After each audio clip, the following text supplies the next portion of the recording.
नमस्ते।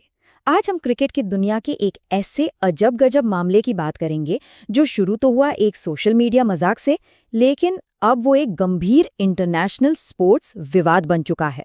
तो चलिए इस पूरी कहानी को परत दर परत समझते हैं। तो इस सब की शुरुआत होती है आइसलैंड क्रिकेट के इस एक मजेदार ट्वीट से। जरा सोचिए, एक देश जो अपने ज्वालामुखियों और बर्फीले नज़ारों के लिए जाना जाता है, वो अचानक से T20 क्रिकेट की दुनिया में दिलचस्पी लेने लगता है। इस एक पोस्ट ने, आप यकीन नहीं मानेंगे, पूरे क्रिकेट जगत में खलबली मचा दी और एक सीधा सा सवाल खड़ा कर दिया। हाँ, तो सवाल यही है कि आखिर ऐसा हुआ क्या कि आइसलैंड जैसा देश जिसका क्रिकेट से दूर दूर तक कोई नाता नहीं, वो पाकिस्तान जैसी क्रिकेट की महाशक्ति को ट्रोल कर रहा है। जैसा कि हम आगे देखेंगे, इस मजाक के पीछे एक कहीं ज्यादा गहरी और उलझी हुई कहानी छिपी हुई है, और इसी सवाल का जवाब इस पूरे मामले का दिल है। तो ये कहानी किसी स्टेडियम में नहीं, बल्कि सोशल मीडिया की पिच पर शुरू हुई। चलिए इसके पहले हिस्से को देखते हैं, जहां क्रिकेट, कॉमेडी और विवाद का एक बहुत ही अनोखा संगम देखने को मिला। और ये सिलसिला यहीं नहीं रुका। जब आइसलैंड ने मजाक किया तो क्रिकेट युगांडा भी इस बातचीत में कूद पड़ा। उन्होंने सबको यकीन दिलाया कि भाई हमारे पासपोर्ट गर्म है और हमारे खिलाड़ी तैयार हैं। उनके इस ट्वीट ने दिखाया कि कैसे एक छोटा सा मजाक देखते देखते एक ग्लोबल वायरल मोमेंट बन गया था। लेकिन जैसा कि अक्सर होता है, इस सारे हंसी मजाक और ट्रोलिंग के पीछे एक बहुत ही गंभीर मुद्दा छिपा हुआ था। अब हम इस कहानी के उस हिस्से पर आते हैं जो खेल और जियोपॉलिटिक्स के बीच की उस पतली सी लाइन को दिखाता है।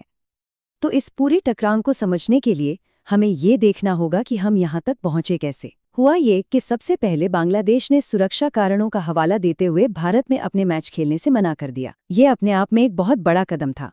फिर मामले को सुलझाने के बजाय आईसीसी ने, यानी इंटरनेशनल क्रिकेट काउंसिल ने, फौरन बांग्लादेश की जगह स्कॉटलैंड को टीम में शामिल कर लिया। और बस यहीं से मामला आज की स्थिति तक आ पहुंचा है। अब पाकिस्तान बांग्लादेश के साथ खड़ा होते हुए खुद टूर्नामेंट से पूरी तरह हटने की सोच रहा है, और घड़ी की सुइयां तेजी से घूम रही हैं, क्योंकि उनका आखिरी फैसला बस आने ही वाला है। अब इस मुश्किल घड़ी में पाकिस्तान क्रिकेट बोर्ड यानी पीसीबी के सामने 4 बहुत ही कठिन रास्ते हैं।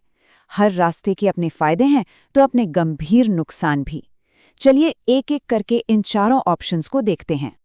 पहला और सबसे सीधा रास्ता है, जैसा चल रहा है चलने दो और वर्ल्ड कप खेलो। इससे क्या होगा? कॉन्ट्रैक्ट से जुड़ी कोई परेशानी नहीं होगी, सब कुछ स्टेबल रहेगा। लेकिन, और ये एक बहुत बड़ा लेकिन है, इसे अपने ही देश में राजनीतिक दबाव के आगे झुकने की तरह देखा जा सकता है। एक ऐसा कदम जो शायद फैंस को बिल्कुल पसंद न आए। दूसरा ऑप्शन थोड़ा डिप्लोमैटिक है, जिसे कई लोग सबसे स्मार्ट रास्ता भी कह रहे हैं। मतलब खेलो, लेकिन साथ में अपना विरोध भी दर्ज कराओ, शायद काली पट्टी बांधकर या किसी और तरीके से। इससे राजनीतिक संदेश भी पहुंच जाएगा और टीम को टूर्नामेंट से बाहर होने के नुकसान से भी बचाया जा सकेगा। तीसरा विकल्प, ये शायद सबसे विस्फोटक है। सारे मैच खेलो, लेकिन सिर्फ भारत के खिलाफ 15 फरवरी वाला मैच बॉयकॉट कर दो। ये एक सर्जिकल स्ट्राइक जैसा तो लगेगा, लेकिन इसके नतीजे बहुत गंभीर हो सकते हैं, जिसमें भारी भरकम फाइनेंशियल पेनल्टी भी शामिल है। और फिर आता है चौथा और आखिरी रास्ता, जिसे न्यूक्लियर ऑप्शन भी कहा जा रहा है। मतलब पूरे वर्ल्ड कप से ही हट जाना। इससे स्टैंड तो क्लियर हो जाएगा, लेकिन साथ ही पीसीबी की साख और उसके कमर्शियल हितों को इतना भारी नुकसान पहुंचेगा जिससे उभरने में शायद सालों लग जाएं। अब बात करते हैं उस चीज की जो शायद इन सभी फैसलों पर सबसे ज्यादा भारी पड़ेगी, पैसा। ये सिर्फ स्कोरबोर्ड पर पॉइंट्स की बात नहीं रह गई है, यहाँ करोड़ों डॉलर दांव पर लगे हैं।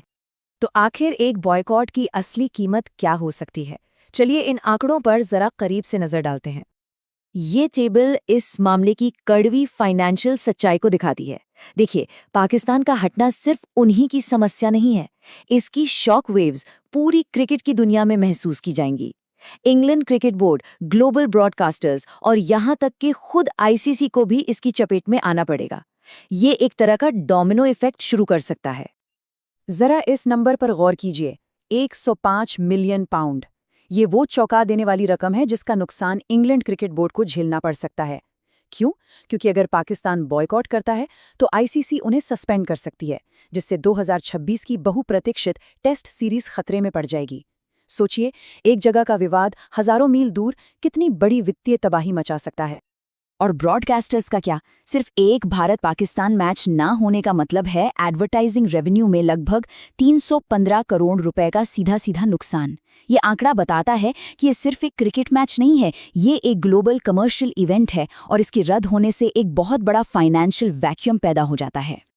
तो जाहिर है, ये पूरी कहानी सिर्फ एक क्रिकेट टूर्नामेंट के बारे में नहीं है।